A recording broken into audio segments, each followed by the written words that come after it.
The door chimed as Han Ji-wook stepped into the children's bookstore in Itaewon, his $1,000 shoes quiet against the rainbow carpet where 12 children sat cross-legged listening to a woman read.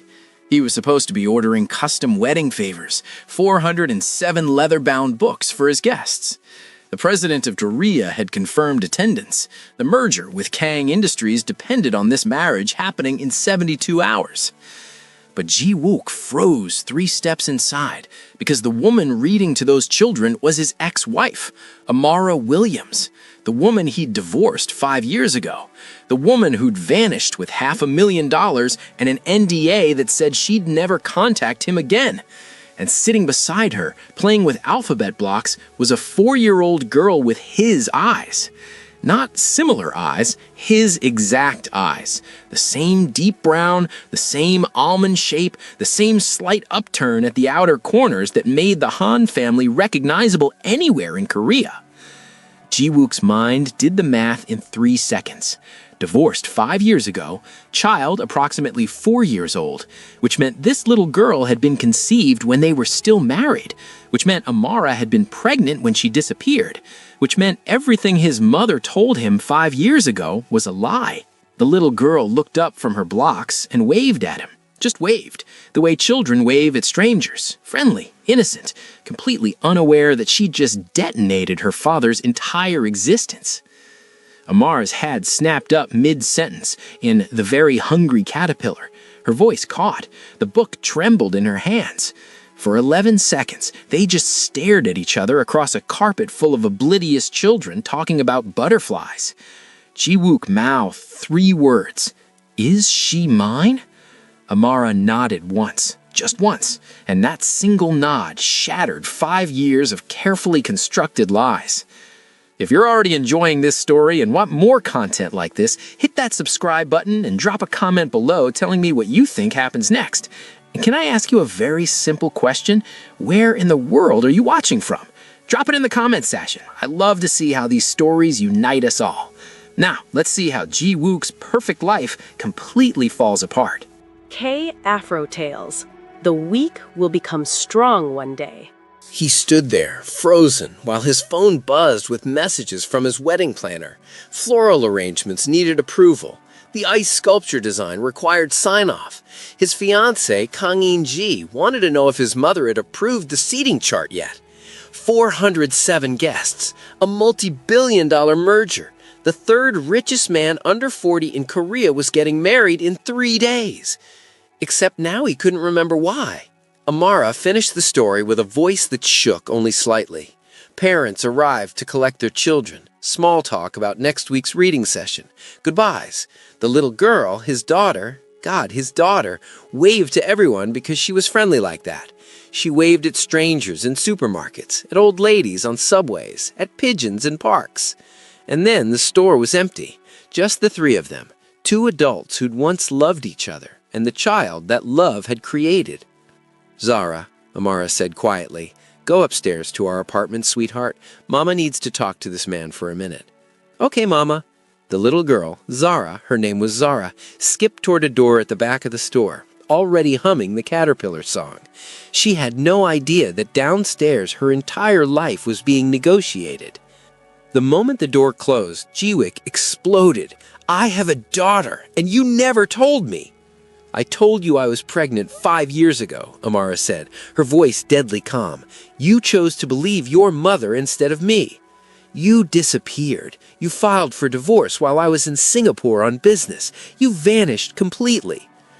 "I was accused of corporate espionage, Ji-wook. Your mother had me followed by private investigators. Your company's legal team threatened me with deportation. The severance agreement I signed, the one that gave me $500,000, included a clause that I would never contact you again. So I didn't." Ji-wook felt the ground shift beneath him. "What severance agreement? I never authorized any—" "You really don't know?" Amara laughed, bitter and broken. "God, Ji-wook, your mother runs your life. She always has. When I told you I was pregnant, you went to her first, and she made me disappear." Amara pulled out her phone, hands shaking. She showed him documents she'd kept for 4 years. A severance agreement signed by his mother, not him. Corporate espionage charges that evaporated the moment she signed. Photographs from private investigators following her to coffee shops, bookstores, her doctor's appointments. Lawyer letters threatening prosecution, deportation warnings, all orchestrated by Madame Han Soo-jin. And at the bottom of the last document, a clause in small print that made Ji-wook's blood run cold. The party agrees to never contact Han Ji-wook or any member of the Han family regarding claims of paternity, pregnancy, or any matter related to the marriage, under penalty of criminal prosecution and immediate deportation. Ji-wook read the same sentence 3 times. The date on the document, 5 years ago. 2 weeks after Amara had told him she was pregnant. 1 week before she'd vanished from his life. His mother had done this, had fabricated evidence, had threatened the woman carrying his child, had paid her to disappear, had lied to his face for 5 years. And he, God help him, he'd believed every word. He'd let Amara go without a fight. "Your wedding is in 3 days, Amara said, her voice steady now, cold. 407 guests. I read about it in the news. The merger with Kang Industries. Your mother picked Unji because her father owns the semiconductor patents you need. So congratulations, Ji-wook. I hope she knows what she's getting into. I hope she's stronger than I was." "You think I can just walk away?" Ji-wook's voice cracked. "After finding out I have a daughter? You think I can marry someone else and pretend this didn't happen? You did it once already." That sentence hung in the air like smoke. True. Devastating. Unanswerable. "I need to see her again. Please. I need to know her." "She doesn't know you're her father. She thinks you're just some man who walked into our bookstore." "When can I tell her?" "When you prove you're staying." Amara's eyes were hard. "When you prove you won't choose your mother over her the way you chose your mother over me." "How long?" "As long as it takes." Ji-wook pulled out his phone. His hands were shaking as he scrolled through his contacts, found his wedding planner's number, and made a call that would cost him everything. "Cancel it," he said. "Cancel the entire wedding. Yes, I'm serious. I don't care about the deposits. I don't care about the guests. Cancel everything." He hung up, made another call. "Unji, it's Ji-wook. I can't marry you. I'm sorry. The merger is off. I'll compensate your family for any losses. I'm sorry." He hung up before she could respond, made a third call. "Mother, I know what you did to Amara. I know about the severance agreement, the fabricated espionage charges, the threats. I found my daughter today. The wedding is canceled. Don't contact me again." He ended the call, blocked his mother's number, and looked at Amara, who was staring at him like she'd seen a ghost. "What did you just do?" she whispered. "I chose my daughter. I should have chosen you 5 years ago. I'm choosing her now." Amara's eyes filled with tears. "Do you have any idea what your mother will do to you?" "I don't care." "You should care. She'll destroy you." "Then she destroys me. But I'm not losing another 5 years with my daughter. Can I see Zara tomorrow, please?" Amara looked at him for a long moment, seeing something she hadn't seen 5 years ago. Certainty, commitment, or maybe just desperation. She couldn't tell yet. "Children's Museum," she finally said. 10 a.m. Don't be late. By Sunday morning, the news had exploded across every media outlet in Korea. Hanstar CEO cancels wedding 48 hours before ceremony. Multi-billion-dollar merger collapses. Han family crisis. What happened? Ji-wook's phone had 73 missed calls from his mother, text messages from board members, panicked emails from his PR team. The president of Korea's office had requested an explanation. Ji-wook ignored all of it. Instead, he stood outside the Seoul Children's Museum at 9:40 a.m., 20 minutes early, wearing jeans and a sweater, casual clothes he hadn't worn in 5 years. He looked like a man going to an execution. He felt like a man about to meet God. Amara arrived with Zara at exactly 10 a.m. The little girl wore a yellow dress with dinosaurs on it. She was holding her mother's hand and chattering about the T-Rex exhibit, completely unaware that her entire life was about to change. "Zara," Amara said gently, kneeling down to her daughter's level, "this is Mr. Han. He wanted to see the museum with us today." Zara peeked out from behind her mother, suddenly shy. "Hi." Ji-wook knelt down too, eye level with his daughter, the daughter who didn't know he was her father, not yet. "Hi, Zara. Your mom tells me you're an expert on dinosaurs. I don't know anything about dinosaurs. Can you teach me?" Zara's shyness evaporated instantly because the one thing 4-year-olds love more than dinosaurs is teaching adults about dinosaurs. "You don't know about dinosaurs?" She looked scandalized. "Not even a little." "Okay." She grabbed his hand without hesitation because that's what children do. They trust easily, forgive easily, love easily. All the things adults forget how to do. "Come on, I'll show you everything." For the next 3 hours, Han Ji-wook, former CEO, former heir to billions, former perfect son, learned about dinosaurs. Zara explained that Triceratops was a herbivore, which meant it only ate plants, not meat. She made him look at every single dinosaur skeleton, reciting facts she'd memorized from picture books. She held his hand when they walked between exhibits. She asked if he had any kids of his own. "Would you like it if I did?" "Yeah, then they could play with me." She said it so simply, so innocently, not knowing she was breaking her father's heart with every word. They ate lunch in the museum cafeteria, chicken nuggets and French fries. Zara told him very seriously that sometimes people could be happy and sad at the same time, and that was okay. She said her teacher had taught her that. Ji-wook wondered if his daughter somehow knew, in the way children sometimes know things, that the man sitting across from her was feeling exactly that, happy and sad at the same time. By the afternoon, they'd moved to the playground near Namsan Tower. While Zara played on the slides with other children, Ji-wook and Amara sat on a bench, adults alone for the first time all day, the conversation they'd been avoiding. "She's perfect," Ji-wook said quietly. "She is. I missed 4 years." "Yes, you did." Amara wasn't going to make this easy. She shouldn't have to. "I'm sorry," Ji-wook said. "I know it's not enough." "You chose your mother over your pregnant wife," Amara interrupted. "You didn't even question the evidence against me, after everything we'd been through together. That's not something sorry fixes, Ji-wook." He'd spent 5 years telling himself he'd made the right choice, that the evidence was real, that Amara had betrayed him.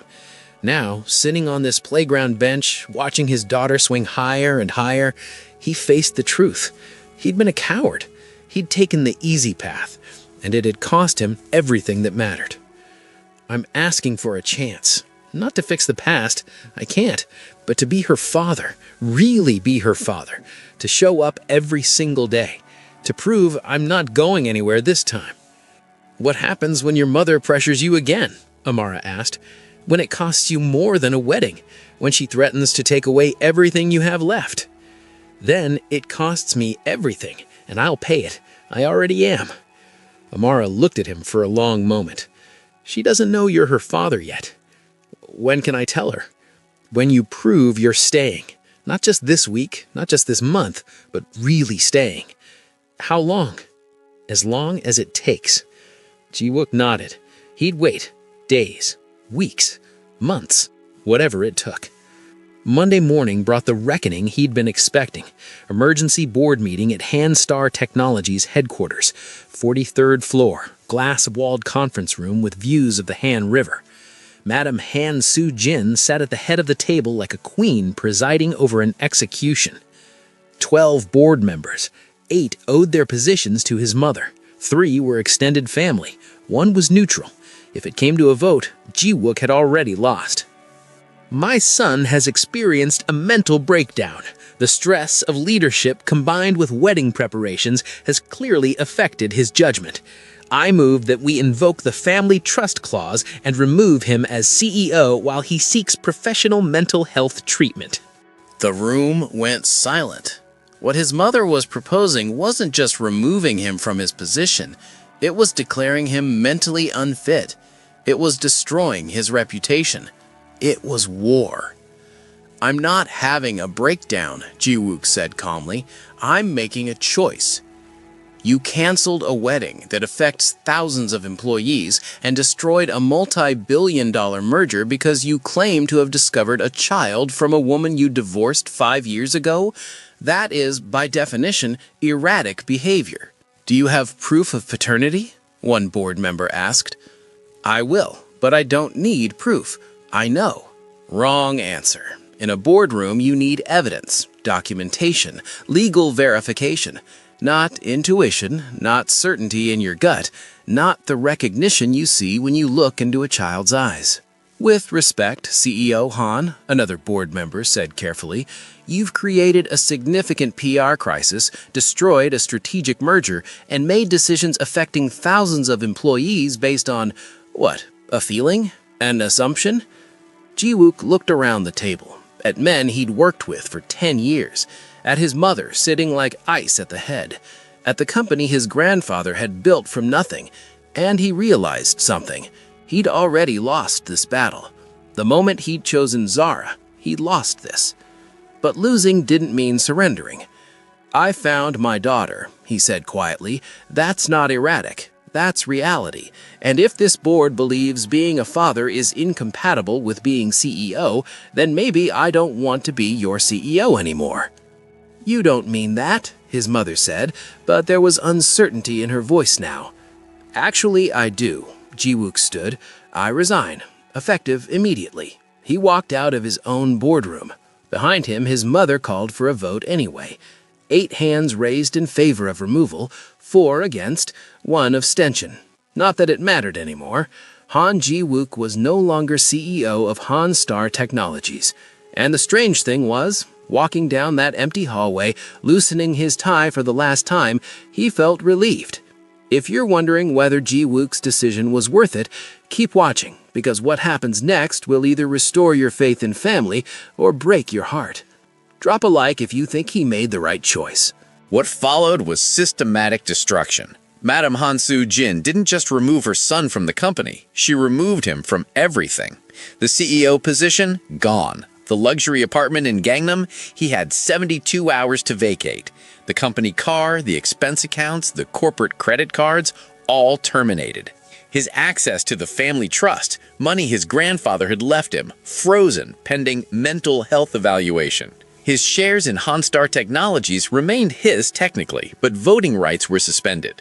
His mother stopped speaking to him entirely. She released a statement to the press, "My son is unwell. We hope he seeks the help he needs."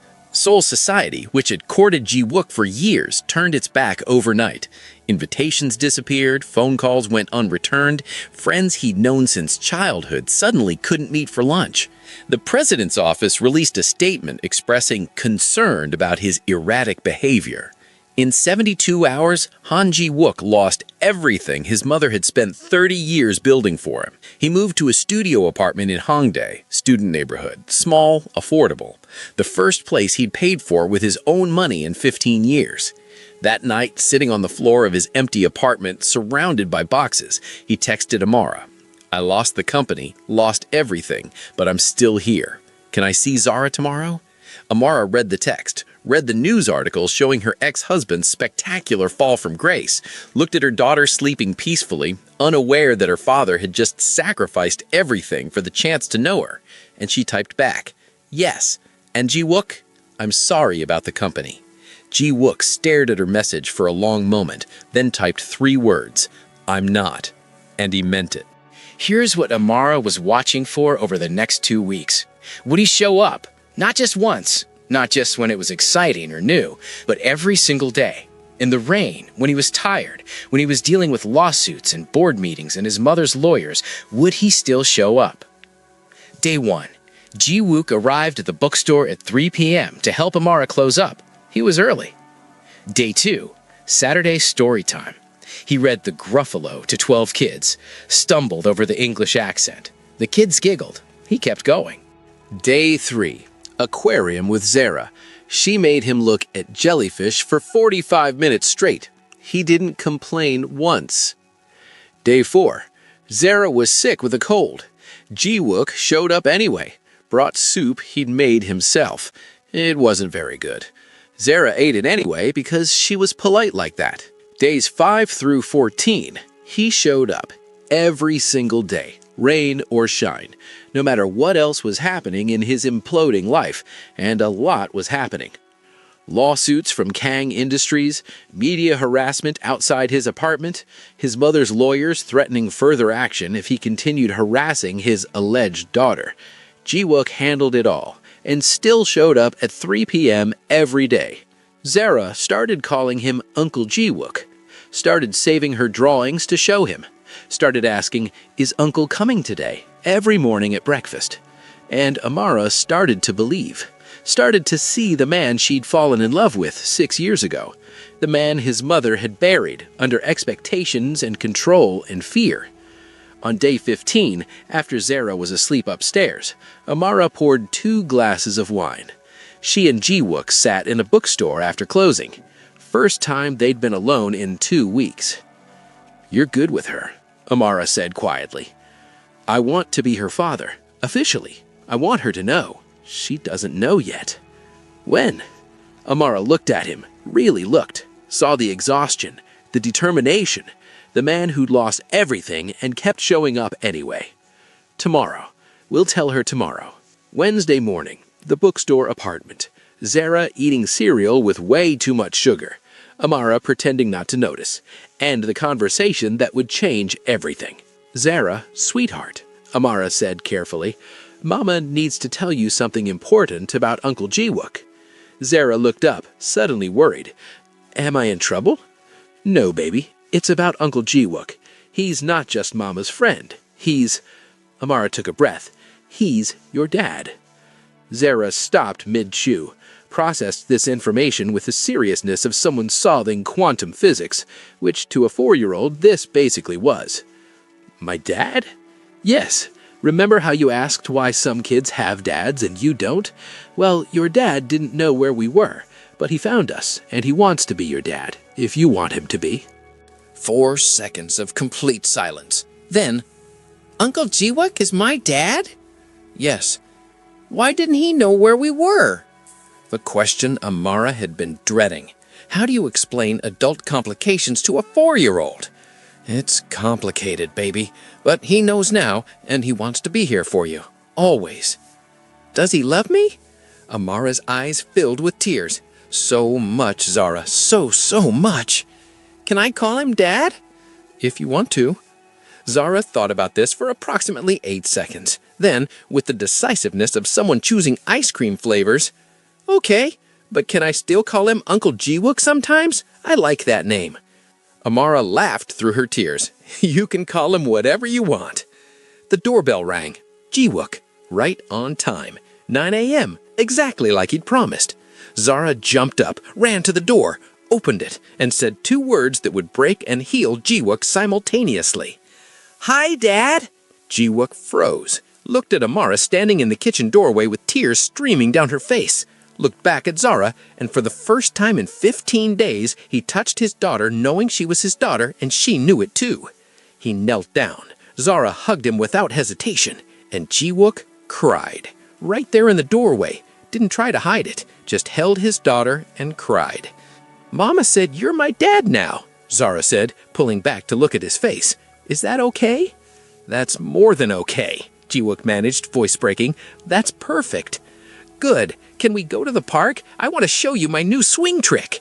And just like that, Zara accepted her father, because children don't hold grudges. They don't overthink. They don't demand explanations for years lost. They just love, if you let them. 3 months later, Zara's 5th birthday party. The bookstore decorated with streamers and balloons shaped like dinosaurs. 12 kids from preschool running wild. A cake that Ji-wook had baked himself. Lopsided, frosting uneven, but made with so much love it didn't matter. And a little girl in a princess dress who ruled her party like the queen she absolutely was. Ji-wook and Amara stood together, watching the chaos. Not touching, not a couple, but something. Something new that neither of them could quite name yet. You're really not going back to the company? Amara asked. No, I'm starting something new, smaller, mine. Educational technology for kids. Actually using my Stanford degree for something that matters. And I'm actually happy, Amara. For the first time in years, I'm happy. Your mother still won't speak to you? No, maybe she never will. But I have a daughter who calls me Dad. I have this. He gestured at the chaotic party, the children laughing, Zara bossing everyone around about cake-cutting procedures. It's enough. Enough. Amara tested the word. That's not something you would have said 3 months ago. 3 months ago, I didn't know what enough meant. We're not back together, Amara said, but her voice was softer now. I know. This doesn't mean I've forgiven you for 5 years ago. I know that too. But you're a good father. Zara loves you, and that matters more than anything. And you? Jiwook asked carefully. Do you think there's ever a chance that we... Ask me again in a year, Amara interrupted. After you've been here for every birthday, every holiday, every hard day, every normal day, then ask me. I'll ask you in a year. A year. 365 more days of proving himself. Jiwook smiled. He could do that. He would do that. Dad, Mama, come sing, Zara shouted across the room. It's cake time. They walked over together, not holding hands, not a couple, but a family. And sometimes that's enough. That's more than enough. Before we see how this story truly ends, hit that subscribe button if stories like this move you, because what happens next proves that the best endings aren't always perfect. They're just real. Everyone gathered around the cake shaped like a triceratops. 12 children, their parents, Amara's friends from the neighborhood, Jiwook. A makeshift family built from loss and forgiveness and the daily choice to keep showing up. They sang happy birthday. 12 children off-key, adults pretending they could sing. Zara closed her eyes to make a wish, her face glowing in the candle light of 5 candles shaped like dinosaurs. What did she wish for? She never told. But Jiwook had a guess, because he'd made the same wish. Not for the past to be different, not for lost time to return, but for what they had right now to last. For tomorrow to come, for the chance to keep building this imperfect, beautiful thing they were creating together. Zara blew out her candles. Everyone cheered. Amara caught Jiwook's eye across the table. He smiled. She smiled back, just a little, but it was something. It was a beginning. Maybe in a year she'd be ready. Maybe in a year he'd have proved himself worthy of a second chance. Maybe in a year they'd be a family in the way they used to be. Or maybe in a completely new way, a better way, a way built on truth instead of perfection. But today wasn't about maybes or futures or second chances. Today was about Zara, about a little girl who had both her parents, about a father who'd lost everything to find the only thing that truly mattered, about a woman who'd built a life alone and was learning, slowly, carefully, to let someone in again. Jiwook picked up Zara and spun her around. Her laughter filled the bookstore. Amara watched with a smile that reached her eyes for the first time in 5 years. And for just a moment, everything was exactly as it should be. There's a Korean proverb that says even if you're gonna skip breakfast, never skip the road. It means even if you fail at small things, never give up on your journey. Han Ji-wook had failed at a lot of small things, had failed at being a husband, had failed at being the son his mother wanted, had failed at recognizing what mattered until it was almost too late. But he wasn't going to fail at this, at being Zara's father, at showing up, at choosing love over expectation, at walking the road that mattered most. 3 months ago, Ji-wook was the third richest man under 40 in Korea, heir to a technology empire, engaged to the daughter of his biggest competitor, living in a penthouse apartment with views of the Han River. Today, he lived in a studio apartment in Hongdae. He was starting a small educational technology company that might fail. He had no relationship with his mother. His former friends didn't return his calls. The media still called him unstable. But today, he was Zara's dad. He was the man who showed up at 3 p.m. every day. He was the man who made terrible soup and worse cakes, but made them with love. He was the man who knew every dinosaur fact a 4-year-old could recite. He was the man who'd lost everything and found that what remained was worth more than everything combined. And for the first time in 38 years, Han Ji-wook was exactly who he wanted to be. 1 year later, on Zara's 6th birthday, Ji-wook asked Amara again. They were alone in the bookstore after the party, after the guests had left, after Zara had fallen asleep upstairs, exhausted from too much cake and celebration. "You said to ask you in a year," Ji-wook said quietly. "It's been a year. I've been here for every birthday, every holiday, every normal Tuesday, every hard day. I'm still here, Amara. I'm not going anywhere, ever. So I'm asking, is there a chance for us?" Amara looked at him for a long moment, at the man who'd shown up every single day for 365 days, who'd chosen their daughter over everything, who'd rebuilt his entire life around being the father Zara deserved. "Yes," she said simply, "there's a chance." And not because he'd earned forgiveness, not because time had erased the hurt, but because he'd earned something harder to build and easier to break. He'd earned trust. And trust, it turns out, is harder to build than empires, more valuable than wealth, more lasting than perfection. They didn't kiss, they didn't rush into anything, they just sat together in the quiet bookstore. Two people who'd loved and lost and were learning, slowly, carefully, to love again. Not the way they had before, but in a new way, a better way, a way built on truth and choice and the daily decision to keep showing up. Upstairs, Zara slept peacefully, dreaming of dinosaurs and birthday parties, completely unaware that downstairs, her parents were writing a new ending. Not a perfect ending, not a fairy tale ending, but a real ending, the kind that matters most. This story is dedicated to fathers who showed up late but showed up anyway, to mothers who built families alone and found the strength to let someone in again, and to children who forgive more easily than we deserve and love more purely than we remember how to. Because sometimes the best thing you can lose is everything, and sometimes the only thing worth keeping is the thing you almost threw away. And sometimes, just sometimes, showing up is enough. K Afro Tales. The weak will become strong one day.